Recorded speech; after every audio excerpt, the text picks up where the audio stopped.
Hey guys, welcome back to SWRG Real Estate Tips, and this week it's Shelly Walters and we have Jeff Mathey here as well. Hello. We are going to give you some tips later on, but first of all, we'd like to talk to you. It is Halloween season, and wanted to talk to you a little bit about information on whether or not you might be interested in knowing if the house you're looking at is haunted or not. So, yeah, I know you got some tips on that. What did you find out? I was doing a little research and I found a U.S. News and World Report article, and it's titled, "Is Your House Haunted?"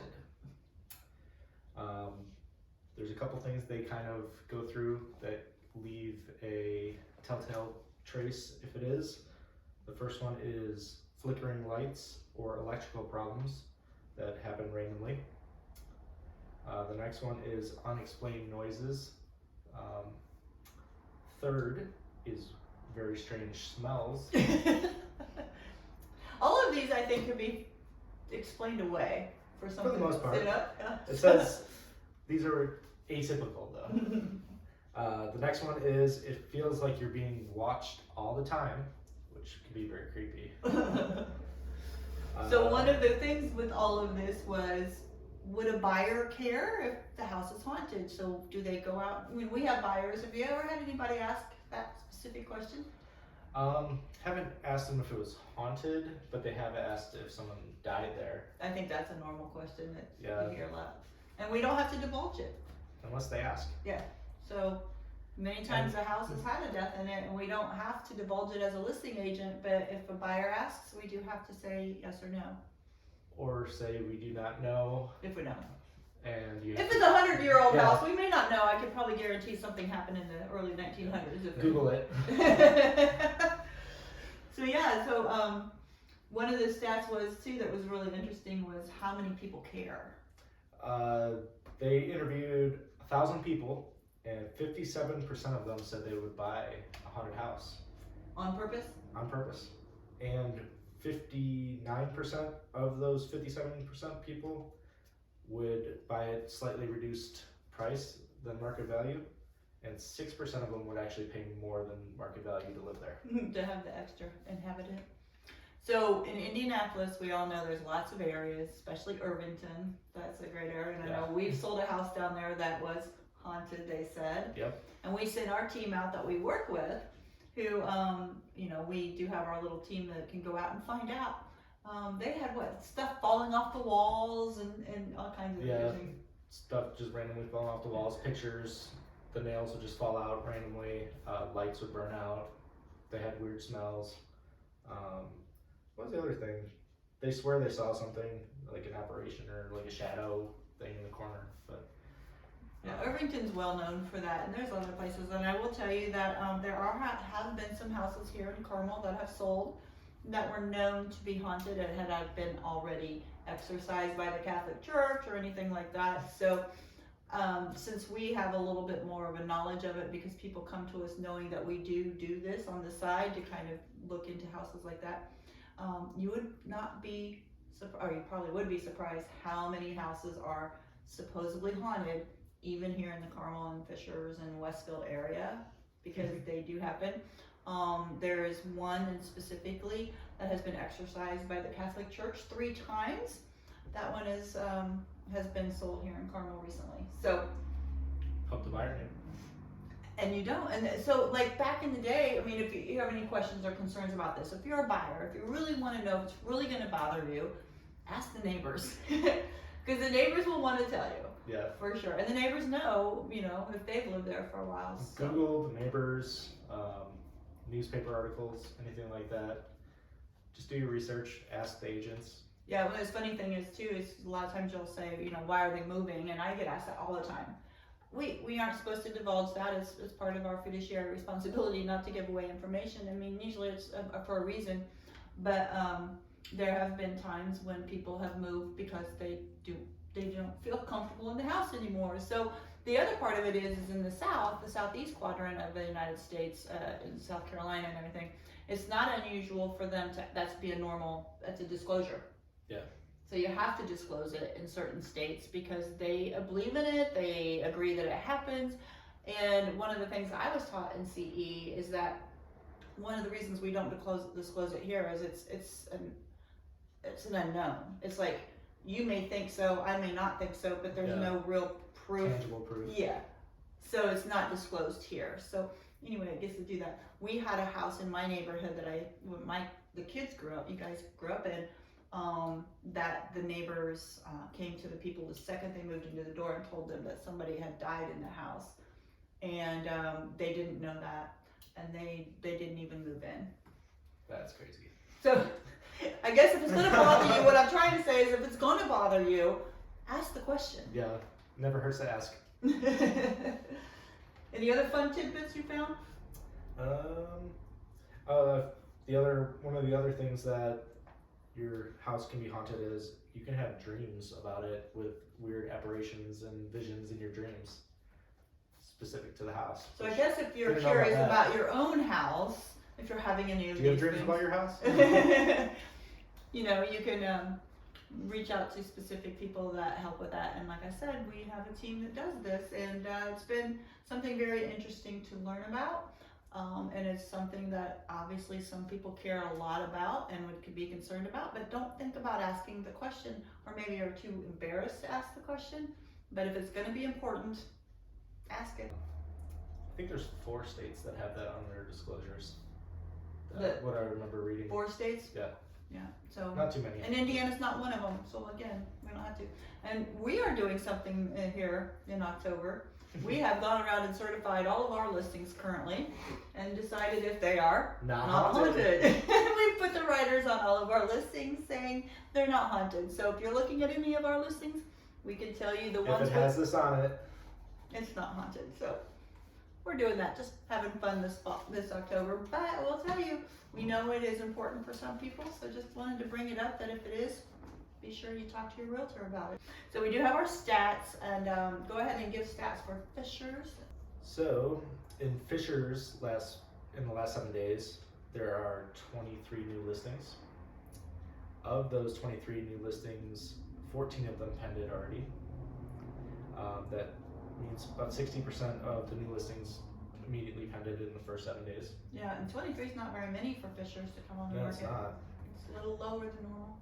The total number of active listings in Fishers, so ones that are on there over 7 days, including the 7 days, is 179, with the highest price one being $3.5 million, the lowest price being $175,000. The average price is $656,233, with the average days on market of 55. It's a little skewed, but the median days on market are 34. Total number sold in Fishers in the last 30 days was 172. That's quite a bit. With an average days on market of 17. Okay. Listing and sold ratio for the price, list to sold is 99%, so they're basically getting full list price. And the average sold price was $454,055. So the market, one's on the market right now is $200,000 more of the average price than what's been sold. The median price was $454,900, Yeah. so it matches right on that. There's just a couple outliers that raised that average price up. Yeah. And then a little weird tidbit is there have been 36 price decreases of those 179 active listings to try and get those sold, and then 10 recently came back on the market that were pending. And that's something that we're trying to, look at, and it's something very important for sellers to understand. One of the reasons is inspections are back. Yep. People are definitely asking for things again. And it's not, it could be that GFI is back again. So buyers they're able to ask for it, so they're going to ask for it. So Tables have turned. Yeah, deals are falling apart because of inspection. So just know, we highly recommend if you are listing your home to do a pre-inspection. If you really are interested in making sure that the deal goes through at the end and you don't have any surprises. I always say, you don't get in your attic, you don't get in your crawl space, so there could be issues going on that you have no idea about, and you don't want the buyer to be the one to find them out. So we can get those things repaired and taken care of so that you can have a smooth pending transaction. So yeah, that's a lot coming back on the market. Do you have You want to go through Carmel? I've got Carmel. So we had only 34 hit the market in the past 7 days. That was pretty low for, but you know what? Last week was fall break, so a lot of That's true. people not doing a lot, and that does include last week. So the 34 hit the market, only 9 pended. Again, I think it has to do with the quiet time. It was Carmel's fall break, so not a lot of people out looking. We have 145 on the market in Carmel right now, all flat price groups, 190 to 5.9 million. The average days on market for those 145 right now are 37. So they are, I'm sorry, that's the wrong thing. The 30 days past sales, so all the houses that have sold in Carmel, the past 30 days are 17 days on market. So if we're looking at Same that, as Fisher's. yeah, so looking at that, it's not bad. I mean, you have to remember that, you know, 2 weeks. yeah, 2 years ago, it could be 6 months. Yeah. And we were talking about 3 and 4 price drops to try and find the buyer. So 17 days is still good. Carmel's last 30 days is list to sale ratio, 100%. So they're getting list price, but not the 50,000 over anymore. Do you have Noblesville? I do. Noblesville had 9 new listings in the last 7 days. Of those 9, 7 already pended. So 78% have sold. Yeah. That's pretty good. The total number of active listings in all of Noblesville right now is 116, with the highest being 1.8 million, the lowest being 99,900. Haven't seen that price in a long time. Is that a lot? That's crazy. The average price is 482, median price 440. Average days on market is 53, but the median days are 38. There's a few outliers on average days of like 300 plus days, so that kind of skews everything. Yeah, yeah. Total number of solds in Noblesville in the last 30 days are 89. It's about half of Fisher's.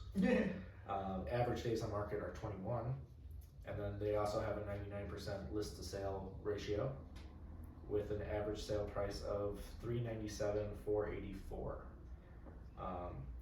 Noblesville had 25 price decreases out of their 116 listings, and 5 went back on the market over the last 7 days. So I think what this is showing is that the market's still good for sellers, more inventory for buyers. We know the interest rates have gone all to 7%, so that's kind of scaring some people a little bit. A little bit. Want to talk a little bit about some ways to fix that. So you can have, as a seller, you can offer a point help. You can buy down the rates. Closing costs. Yeah, closing costs. Those So are back. we're back. We're back to getting creative with the seller helping the buyer. Or a few months ago, the buyer was just giving away everything they possibly could just to get the house, but now the seller needs to help the buyer to make sure that they can actually purchase a home. It's really kicking some buyers out of the market. I have a feeling the loan assumptions will be coming back as well. That's another great one, absolutely. So if your loan is assumable, like I know my interest rate's 2.9%. I'm sure somebody would love to assume that. Absolutely, You and know? then they just take out a smaller loan for the difference. Yeah. So that'll get paid off quicker, and then they're back to their low 3s. Yeah, and adjustable rates. So there's a lot of different ways we have to look at buying a house today, is seeing if we can get some seller concessions, looking at ways to just make it still the 7%, not as such a hard chunk to swallow. Yeah. See what we can do. I know some people just have to move, so we're here to help you try to figure out a way to make that happen. Also, pricing the house correctly is getting the list to sale price right at 100%. Right. So if it's done right and you get a good agent that knows what they're doing, Yeah. it'll sell. It's important to be priced correctly, and it would be interesting to see some of these houses, like we're looking at the average days on market for the houses that have been sitting, how many price drops they've had. Yep. Or what price they have, and look at the averages. So I bet if we started to really look at the houses that have been on the market over 60 days, it's a price problem. Or someone didn't want to fix anything and it's still priced too high. Yeah, thinking that they don't have to do anything, but again, we just said you have to do stuff today. You have to help the buyers. Carpets have to look good, walls have to look good. Yeah. Just general maintenance has to be done. Yeah, it is a seller's market still, but buyers are getting a lot more picky in the houses they're purchasing because they can, because inventory is up. So, and Westfield, we had 32 hit the market, only 8 of those pended, so a little slower there again, I think fall break. There's 196 homes on the market in Westfield. It's really ticking up, and the price point between 259 and 3.25 million.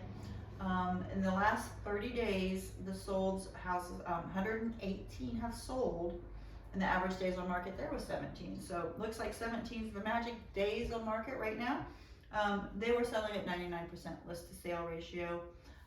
They had 36 price drops on the 196 homes, and 4 of them went back on the market in there. So, and 3 expired.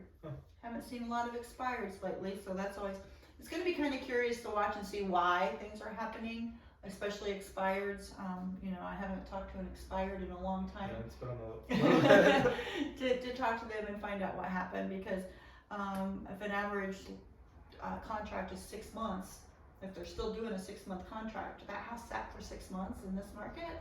That's strange, because Yeah. the end of the strong seller season was still within 6 months from there. Yeah. So I don't think we should be seeing expired houses right now, but it'd be interesting to try to look into those kind of stats. Maybe we'll try to look into that a little I bit. think I saw one of them in Fishers was a rental, so that might be in with that as well.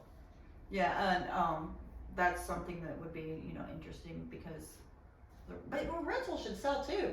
They should, I unless mean, they're priced They're hard to way get. high.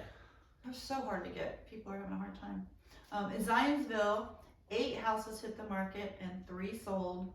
There are only 40 on the market. Now, we consistently say Zionsville is just the place. If you're a seller, put your house on the market. There's just nothing out there. And it's amazing, because there's only 40 right now on the market, anywhere between $320,000 and $1.295 million. So there's 40 homes in all of the price points in all of Zionsville. And 8 went on the market last week, and 3 of those sold. So buyers, you gotta be still on the market there. I think that market, but the list to sale ratio is only 101%. So it's not escalating It's crazy. still there. Yeah, and sold, there's 47 homes that have sold in the past 30 days, and the average days on market for those were 19. So the reason we wanna kind of look at the past 30 days on market, is we wanna see where we're going in days on market. So looking back only 30 days, the sales and what's happened. So we're seeing 17 to 19 days on market. So an average of 2 to 3 weeks to get your house sold would be, again, the word average. It would be, you know, time to be Don't looking get at scared. Right, look at the price around a month if it's not selling. But again, I think what's most important is to get the feedback. So True. That seems to be a struggle. All our It- showings, sellers are like, "Where's the feedback?" And it's Yeah. just agents aren't doing it, and Yeah. I feel like they need to do that. Yeah. Realtors, if you're listening, you know we talk about this in a lot of meetings. Feedback is important to the sellers, and we as sellers, agents, list agents, when we try to tell them, you know, why their house isn't selling, if it's not selling, we need the feedback. You've taken your buyer through, you've seen the other 10 houses just like it on the market or whatever, but feedback is so important. So They that's need just to know what they can do, what they can change, if it's fixable. Yeah, we're all in this together. So realtors, you know, we say it all the time at all the meetings. We're begging for feedback, so that would be helpful. Back in the day, I couldn't even get feedback out before it had sold anyway. So Yeah. I know they didn't care. It's time to give feedback again. We want to just let you know that if you have any questions, comment below, and we'll be glad to answer those questions. And maybe next week we'll still be talking about some other ideas of the haunted season and some other types of information that you might know out there. Or some concerns you had or stories you have about the house that you purchased, or you know a friend who purchased and stuff like that. We would love to talk about that, and maybe you could come over and talk to us on camera. But anyway, other than that, please like and subscribe if you like what you're hearing on the tips and the information below. Anything you want to say? Give us a call if you want your house certified not haunted. I'm Shelly Walters. My phone number is 317-201-2601. I'm Jeff Mathey. My phone number is 773-859-0926. Thanks. Have a great day. Thank you. Bye.